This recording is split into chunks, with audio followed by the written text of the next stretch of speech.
Thanks for joining us on Coast to Coast Pest Talk. Oh my God. He was totally wasted, but boy, he signed some contracts. That's right. Man. What's up, guys? Thanks for tuning in to another episode of Coast to Coast Pest Talk. I'm your host, Gabe with Pest Patrol, joined here by Andy Sinefsky with Primatech Pest Management. And we get, for the second time in a month, we get the director of License to Kill. And we're going to kind of piggyback on the previous conversation we had with Holly about office staff versus technician. We're getting it now from sort of the technician side with Marcus. So let's jump on in and see what we got going on here. So I don't know if do you guys remember the celebrity deathmatch thing from the 90s? It was like on MTV, and they'd have like claymation or cartoon or whatever, and it'd be like Britney Spears versus Madonna, and they'd like be in a ring and do like WWE style wrestling. Gabe's too young to remember, but that's what I think of. I think of with this. We got Marcus and Holly can go at it. All right, so Marcus, you on License to Kill, you guys talked about this a little bit, or what kind of set the stage for what we got here. We got a list here. So I listened to y'all's podcast last week, commented on some of the content. I really enjoyed the content. So I brought the question back to our group, right? License to Kill, it's a group of technicians, manufacturers, a whole bunch of pest control people, anybody who's in the pest control world, and posed the question to them. Who did they think who had the harder job?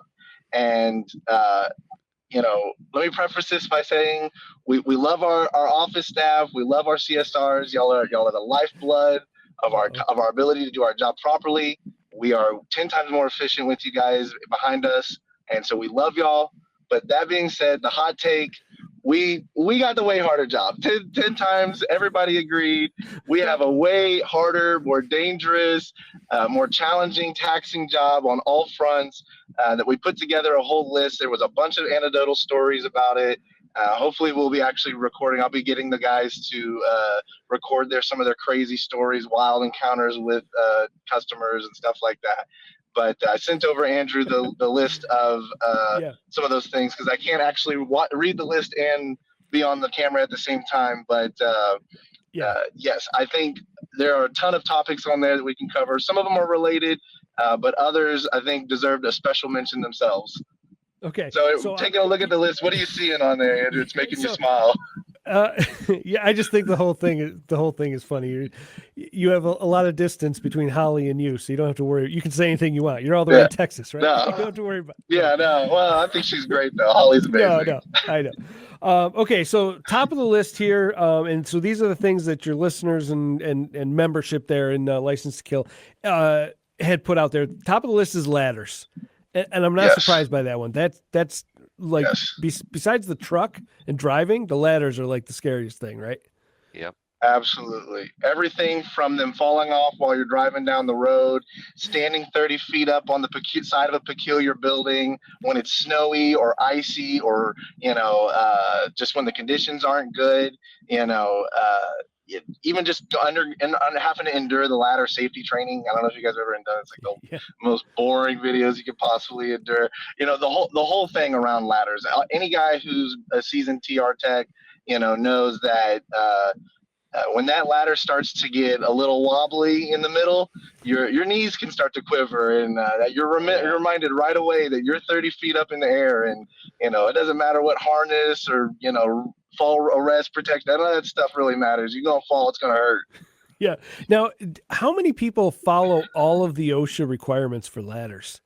Like how many they have them secured and footed correctly, and there's 2 people on site and like 3 points of contact.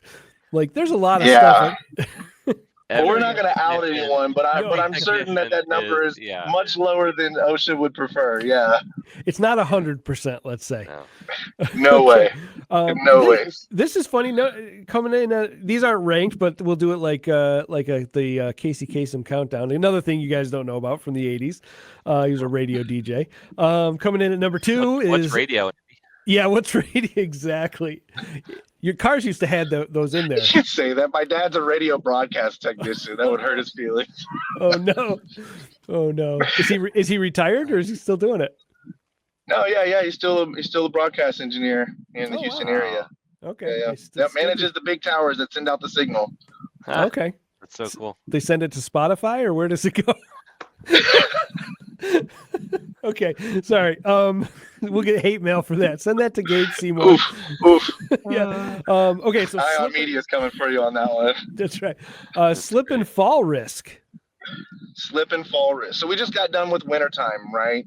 So Yep. of course that was at the top of a lot of guys' minds. We've had a bunch of snowstorms lately. It's one thing to go into the office once, at the beginning of the day, something like that. Everybody, of course, has to deal with fall risk going in and out of their houses and stuff. But when your job literally consists of you getting in and out of your car dozens of times a day, walking up to many different people's houses. Not everybody maintains their own the same way, right? That there's a lot of ice risk, and not even that, just even simple as twisting and falling with a backpack on, 40 pounds of water. That's a twisted ankle from hell. You know what I mean? You could break a leg, break a foot, and when you rely on working on your feet all day long, routinely hitting 15, 25,000 steps in a single day, falling like that could take your whole family out, financially. You cannot recover from that. And there's been instances where people got injured so badly that they became a kind of like a liability risk to field operations, and they don't go back out in the field anymore. And that can mean a huge loss of income even after you recover. So even though it seems small and everybody deals with fall risk, again, it's just a heightened sense that we have to deal with that. Yeah, and I So do definitely. know that's the number one workers' comp claim is slip and falls.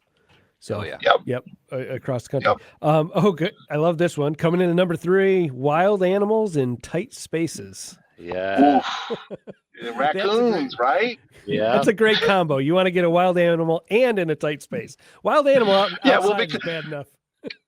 It's like, they never break into the local gymnasium, right? They're always getting into some closet or the attic, or, the attic with the little hatch that's in the tiny, the smallest attic in the history of attics. That's where they always get in at. So, and I routinely go out and snare them from various different commercial buildings, and it's a spectacle. You've got the guard there, you've got different staff members, admin, and they're all they're watching, they're concerned. It is a safety risk. They're terrified. They're terrified of getting hurt by this thing, and like I said, compound that with an exponentially small space, and then do it 5 days out of the week. I mean, it's some of those rodent guys, or not rodent, I mean the wildlife guys. They're getting it tough. Yeah. I think it's funny when you get those small spaces. You have you get yourself in a situation. You have no retreat. There's like, okay, Yes. you're in here. Like this is happening. Like there's no running away. Like you got to deal with whatever's happening. And 11 raccoons in a 5x5 attic. Yep. Now imagine a family of raccoons, an angry mama. You're standing on top of a 12-foot A-frame ladder through a little hatch. It's like this is what your work site is. This is where you have to do your job at. No problem. The next one is funny. It's 3 things that are seemingly unrelated, but they're all together here: guns, weapons, and unpredictable people. Oh, Yes. man. Yes. Have you guys found a lot of that? Oh yeah. Well, okay. So this one came with a lot of different fun stories, right? We got people that run rural routes. We got people that run urban routes. We've got people that are in blue states. We got people in red states. And so this was interesting because our rural people would say, hey, sometimes you make a turn down the wrong road and you're trying to, get back to where there's not a lot of turnaround spots. You might be confronted with a shotgun from a farmer going, who are you and why are you on my property? There's been other times we've had people doing, pre-treats in kind of heavily urban areas, high crime rate areas, and they're just trying to mind their business, do their job, and all of a sudden someone's trying to mug them. Someone's trying to rob them, and again, I don't want to bash too much on the office ladies, but that's a side of the aisle they may not have realized was a challenge of some of the stuff that we have to deal with people, and people can sometimes be unpredictable. You've got people with mental illness who are, or you were mentioning at the beginning, drug addicted or alcohol addicted. That some people may be violent by nature just when you're interacting with them. And then in other instances, we're walking into people's personal spaces. And so some people have like firearm collections, or they're like, they're very proud of their firearms. And some people are not necessarily interested in having a bunch of guns in front of their face, or a bunch of weapons, or, having some owner be like handling a gun and being like, here, check out my new rifle. A lot of us like it. A lot of us think it's really cool. We want to check out your rifle. Absolutely. But it's just an element of the job that people may not have considered. It's like, we see them all the time. We see them, in good circumstances, bad circumstances, and everything in between, Yeah, I think about like super low income apartments doing like bed bug or roach cleanouts, and you're going in and like every single time you're knocking on the door and you're like, I hope a bullet doesn't come through this door at me, like, exactly. I mean, literally, Yes. I remember when I first started doing it, my dad's a police officer. He's like, all right, so pro tip, he's like, when you're doing, really like Section 8 housing, that type of stuff, he's like, knock and stand to the side. Yep. And just make sure your hands are clear, you're not holding anything, step to the side, and like, okay. So that's what I've always done. Yeah, actually, we had a technician that was told they knock like a cop.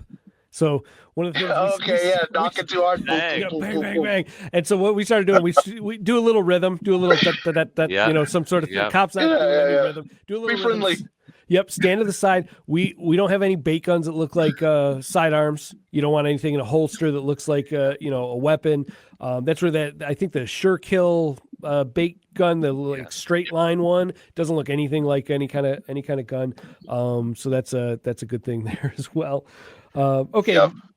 Next one, sites with safety PPE requirements. So are you thinking like the facilities where you got to wear the yellow vest and the hard hat and glasses, or what are you thinking there?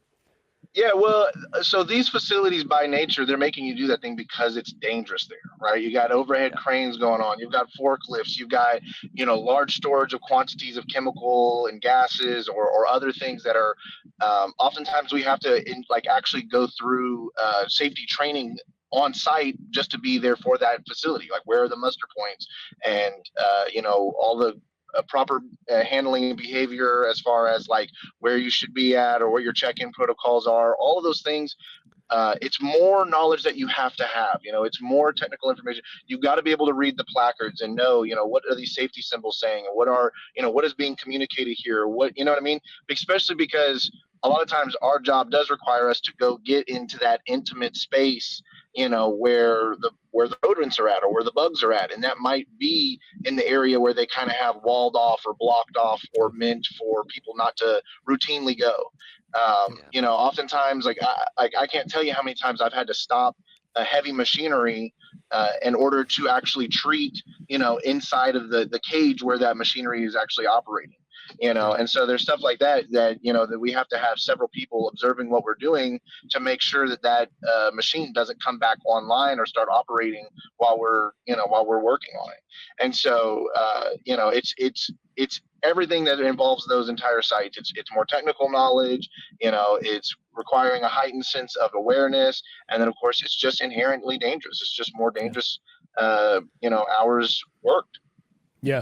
Now, it's funny, anytime you're working around something that needs a big red padlock to lock out its usage so that it doesn't kill you if somebody accidentally turned it on, that's pretty dangerous.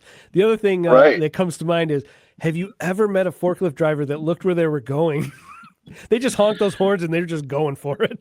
Some of them haul too. Some of these guys get comfortable. They know their routine, and they just start, flying through. And you forget, but a pallet of beverages or something can weigh, like 1,200 pounds or something. You're talking about some weight.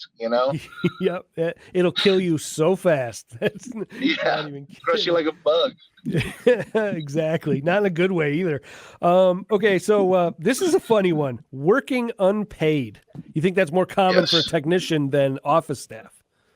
Yes. Yeah. Because here's the thing. A lot of the standard pay arrangements or compensation arrangements is focused for admin staff to be hourly based. Not all the time. You're going to have some salaried people who are doing a lot of extra hours, but for the most part, it is that way.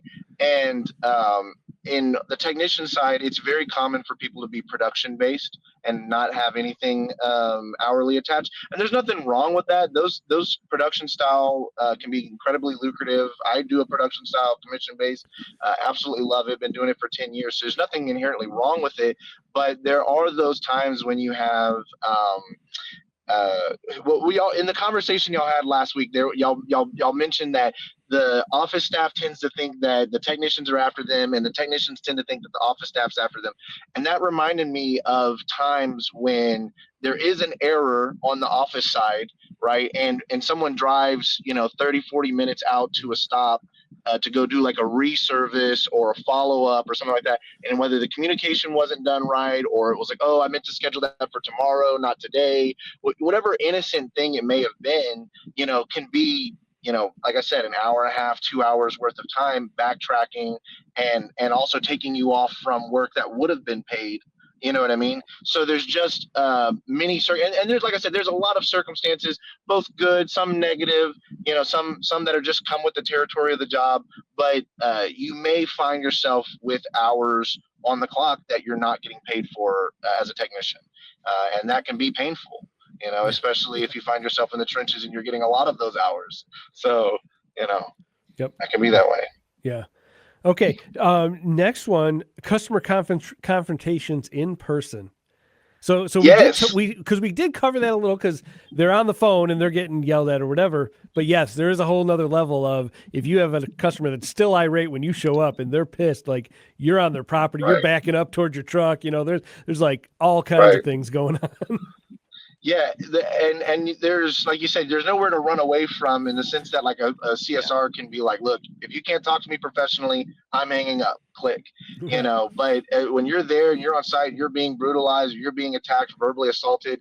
You have to maintain that professional decorum. You have to maintain that bearing and not break bearing, and that can be very difficult. And when y'all talked about your podcast from last week, you mentioned how the office staff can oftentimes defuse that customer before the technician gets there. And I agree with that.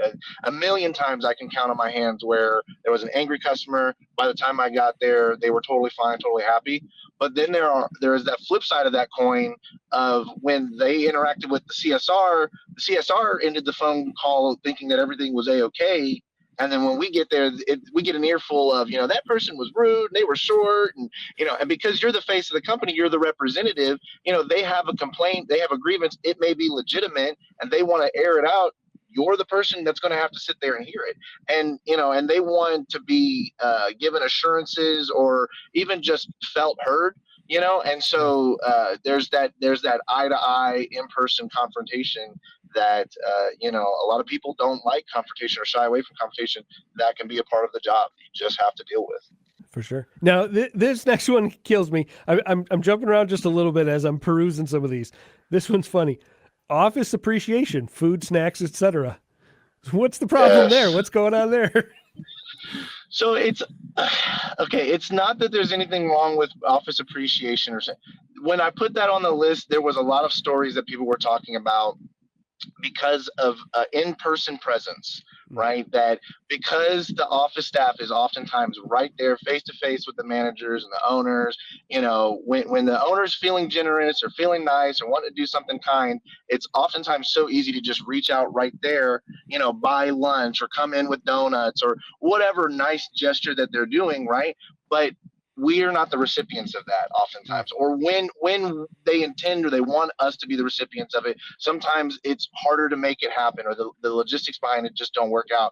And so we even had instances where, not going to name any companies, I'm not going to name any persons or whatever, but there was a specific employee appreciation that was set out to be for the technicians because of the summer heat. And so they had acquired an ice cream machine, right? And so this it was supposed to be for the technicians to get some cold ice cream at the end of their workday or whatever. But what ended up happening, again, bad logistics, just sometimes the way it works out, nobody wanted to stay an hour to 2 hours after clocking out time to clean up the machine and rinse it all out and everything like that. So they started breaking down the machine at 3 o'clock every single day. And all of our technicians don't get in until 5:30.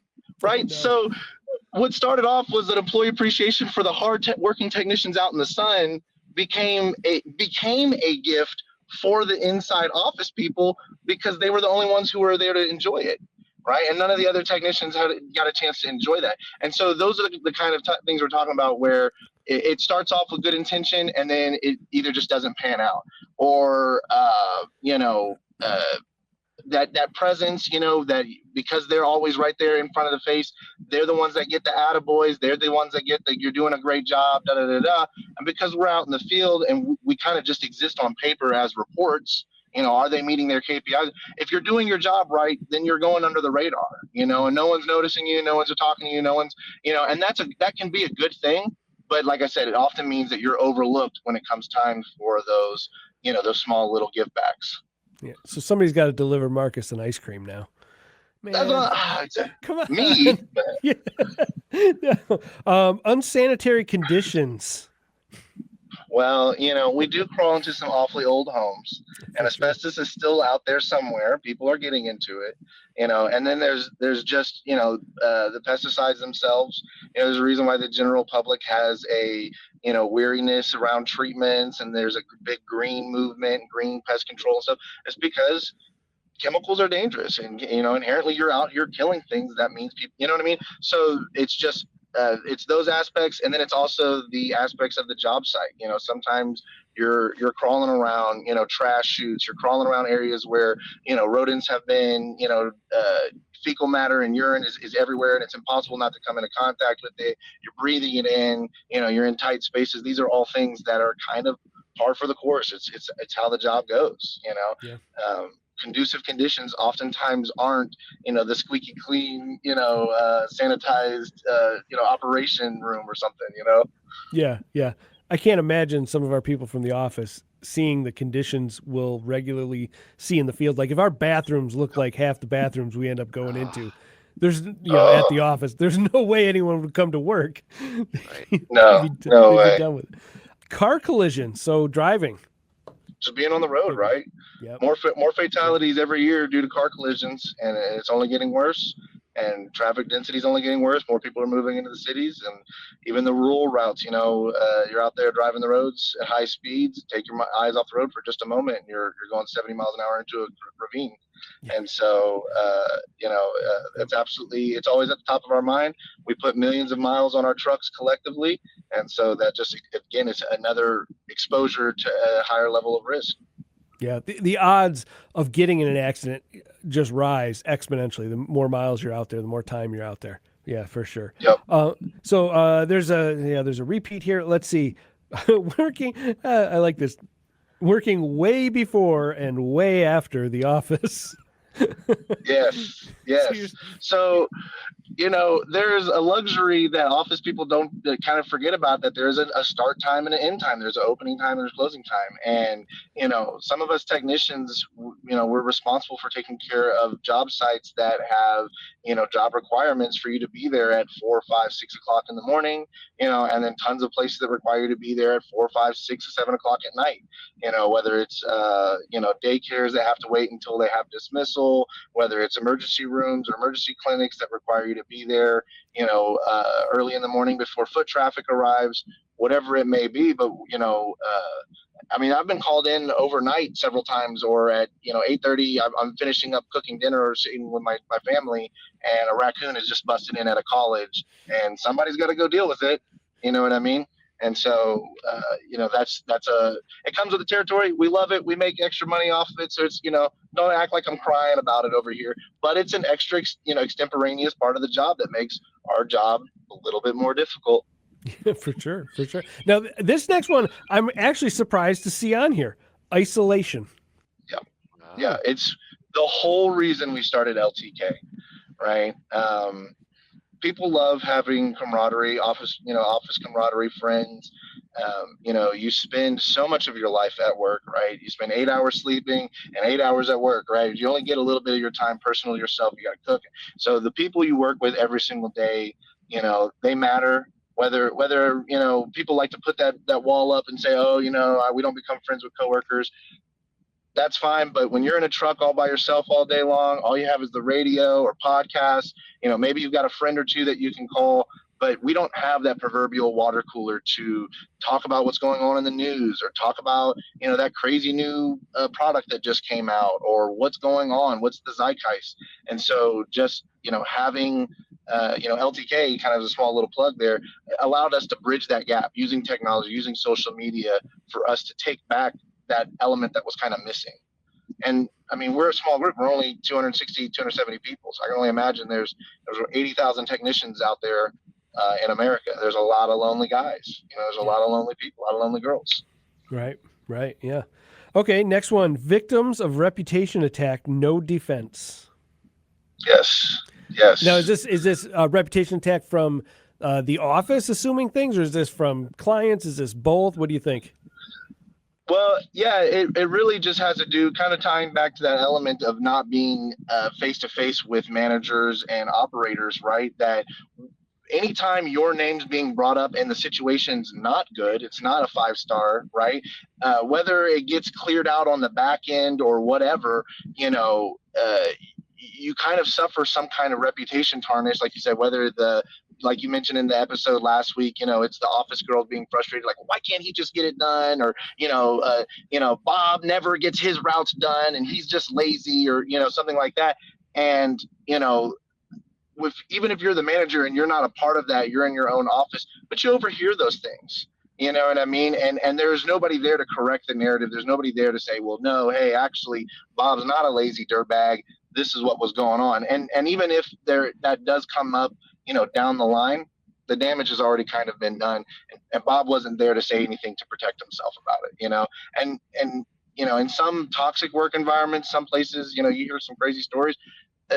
They'll talk about it all day long. It becomes, your screw up for the morning becomes their, daily gossip conversation for the rest of the day, and you're just out in the field doing your thing. You have no clue that any of that's happening to you. Yeah, that's a great one. And I think there's, especially in like kind of our size, smaller, that can just destroy a team so fast. Yep.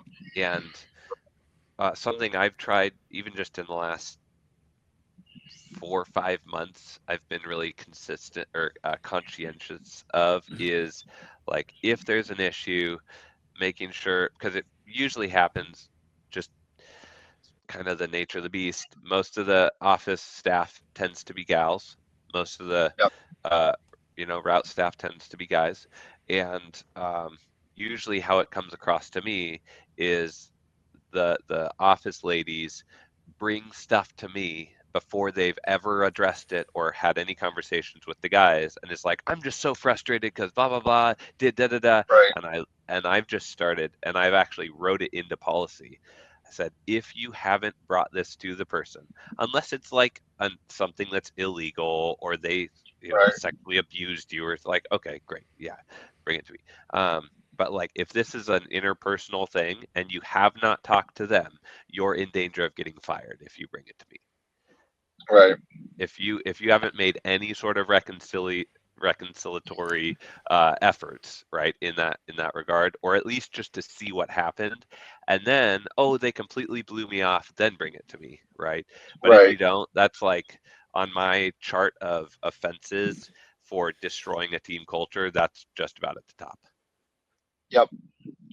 And the thing is it can happen so insidiously in a way that it's so minute, you don't realize that it's like you're coming to the table with your preconceived notions or something like that. And so, even in your attempt to just explain what the situation is, you may embed small little narratives in there, that either take jabs at or take little pot shots at or assume the worst of, that person. And, again, and it may not be done intentionally. It may not be done with malice. It may not be done, it's just how they're perceiving it. It's how it's being communicated across. But again, those plants those little seeds that then affects the conversations managers go and have later. They might come in a little hot, being like, well, why'd you do, such and such and such, kind of accusatory, because they're coming in with the narrative that this person's done something wrong already, when it may just be just miscommunication or anything in between.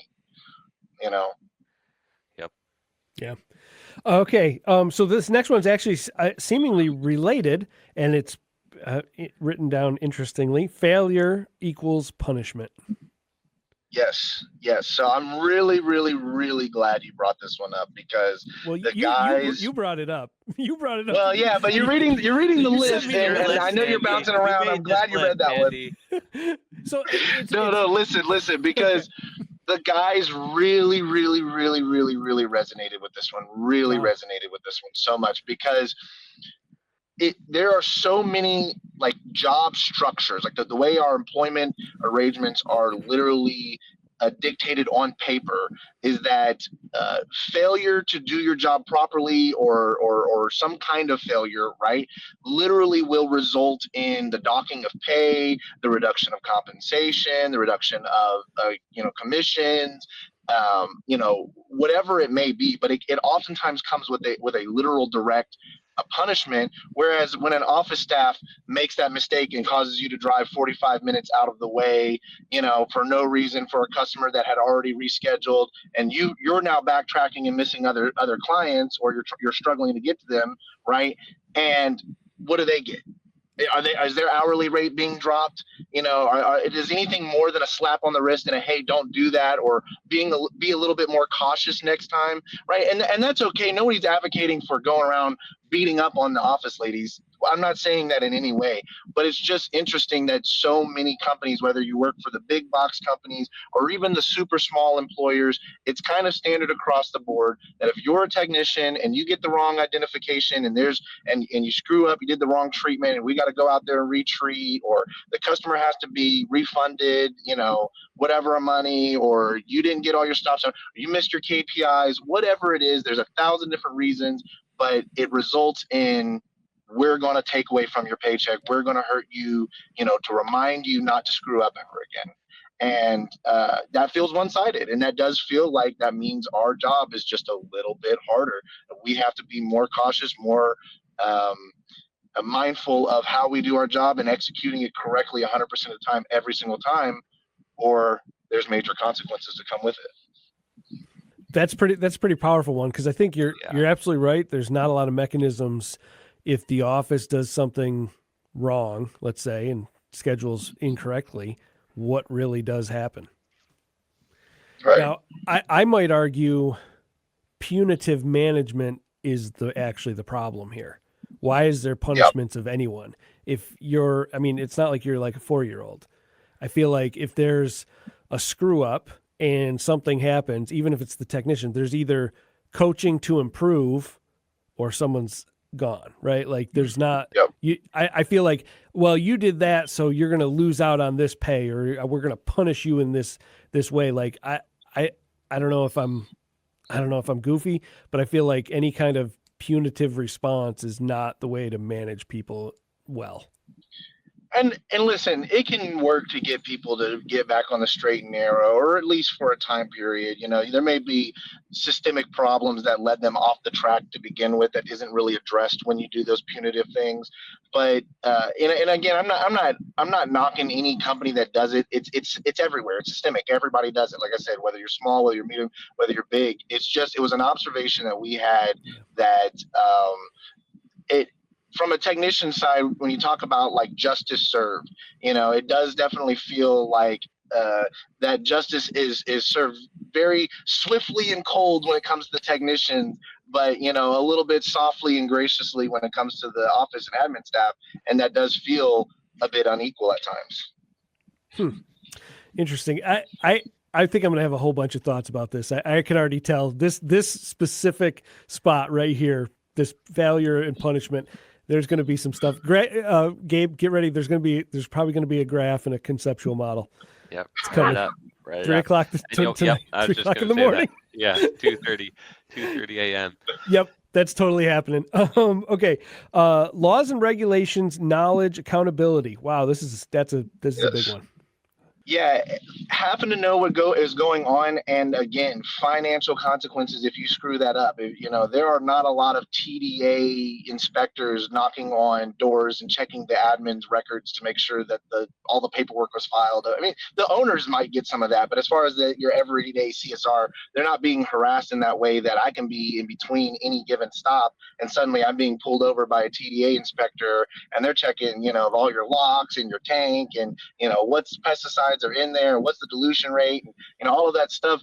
And then on site, you've got food handling facilities, you've got these places that require PPE. They have different safety restrictions or laws, whether you're going into a federal trade zone or something like that, and it can lead to situations where you've got to be mindful of more laws, more rules, and how to follow them. Otherwise, again, you can be kicked off site, not allowed to return to that job, even arrested or fined or anything else. And so that's a burden that we have to. And then just as applicators, right? And it comes with our license tests, right? All of the knowledge and rules, FIPRA and FIPNA, all of those things that everybody should know. But when it comes to accountability, we're treated as the on-site expert. We're treated as the person who is the authoritative word. If a customer asks you, "Hey, what bug that is?" they're gonna take it as gospel that whatever you answer that as, it's carpenter ants, then in their mind it's carpenter ants. Whereas, if an office person kind of gets that wrong, or it's sugar ants and end up being ghost ants or pharaoh ants, or some kind of minuscule different. The customer's not really expecting the office person to be 100% accurate or something like that. But heaven forbid you do the wrong treatment for crazy ants and you pheromone lock them on your house, and suddenly now you're telling the customer we're gonna have to wait until the treatment wears off, we're gonna have to do an expensive treatment to remedy this, XYZ. They're upset about it, and it's because you failed to be the on-site expert.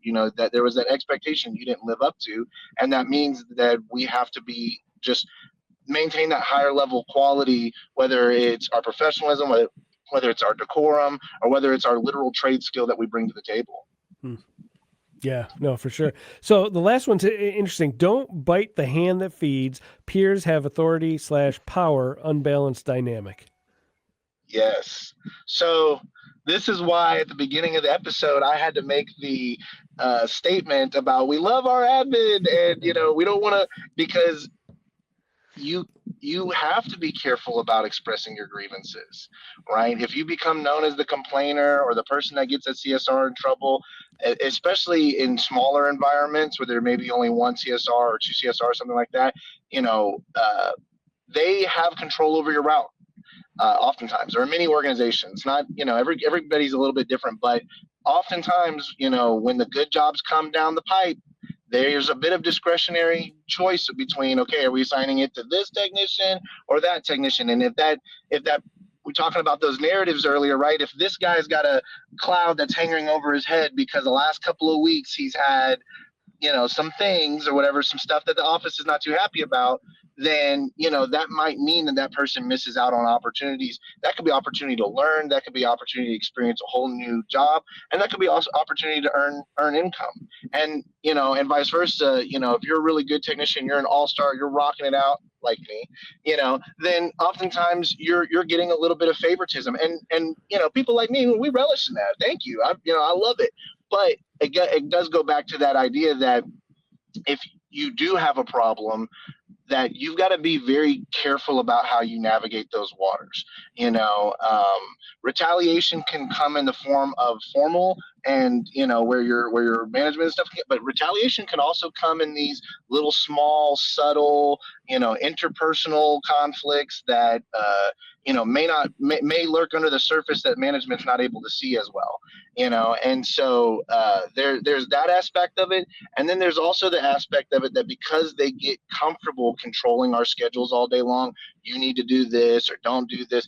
Technicians started to express that they feel like office staff who are untrained in how to do these treatments start to tell them how they need to do their job, and that they kind of have a sense of authority. They control your route, they tell you how to do your job, they tell you, and that if if you try to remind them or try to, have that balancing of power dynamic, that's like, look, you're my peer, not my superior. We work together on this. We're supposed to come together and work collaboratively to solve the issue, but when again, people sometimes get comfortable in unhealthy power dynamics, and suddenly you can see this kind of slipping away of co-equals and peers, where someone starts to feel like they have the right to tell someone how to do their job, or where they're failing, or where they can improve, which is another like with good intention, someone can say like, hey, you really need to be doing this to get your KPIs up, or you could be doing better, or something like that. And then the technician's receiving that as, well, why are you bringing this to me? You're not my superior. Like, you're not the person who's supposed to critique me on this stuff. If I had an issue, my boss would come to me and address me about it. You know what I mean? And so it kind of comes off as like unwarranted advice. And it may be good advice, and it may be with well intention, but again, it's just kind of that slipping away of, okay, are we equal? Who has more authority here? Who gets to dictate what's being done? Because they are the eagle and eye in the sky. They can see what's going on. They get the notes. They get the inbound leads. They can see your full schedule. They can see things that you, boots on the ground, can't see. And so, it just, again, in under ideal circumstances, it works great. Good teamwork. I love my CSRs. My commercial CSRs work great with me, and we don't have any issues. But some players, some people out there, it's not that way for them. Now, okay, I think you've made an excellent case that the technician's job is a harder job, requiring more expertise, a higher level of assumption of risk, and has more responsibility. Now, there's two sides of a coin here. Is the compensation equivalent between a CSR and a technician? Not at all. We're way more. And I think that's the final point, is that if the jobs were truly equal, then they would be paid equally, right? But technicians do on average bring in more money. It's because we're a source of revenue. We're not overhead. We're the service that's actually being provided, and it's hard to get people to do our job. If it was easy to convince people to go crawl amongst the rat feces and urine and wrestle raccoons and addicts, then you wouldn't have to pay them higher, to do it. But we live in a society where computers are the dominant world. Sitting inside of a climate-controlled office is, and having a nice cup of coffee is the preferred environment that everybody wants to be in. But because everybody wants to be in it, it tends to mean that there's, a lot of competition, and wages are lower for that job. The marketplace speaks volumes. Yeah. So, since there's almost zero chance that Holly will ever listen to this, I'll say, it's harder for the technicians. We won't tell anybody. Don't anybody forward that on to Holly. I'm just gonna snap just that and then send it to Holly. Just send That's it. That's the sound bite. You're done. No. That's great. Oh my gosh. Yeah, I'm with you. 100%. That is my compelling case. My 1 hour spiel on why being a technician is the harder of the two jobs. I think that was probably cathartic for technicians all over the country. If they listen to this, they'll go, yeah. That's who I was representing today. I got all my stories and all my grievances from the LTK group. Shout out to all the guys who are standing behind me today, who gave me their stories to represent. I'm just a technician out here in the field. You love your job. I've been doing mine for a long time. I'm happy where I'm at, but somebody's got to speak up for the little guy. Someone's got to speak up for the guy that doesn't have a voice. Today, you guys gave me a platform to do that. So high five to y'all. I appreciate that. Thanks for letting me speak on behalf of the techs. Absolutely. Thanks, Marcus. Yeah. Okay. Thanks for joining us. You've been listening to Coast to Coast with Andy, can't pronounce his last name, and Gabe Seymour. Join me, Pete Chopin, probably in another 5 years from now when they invite me on again.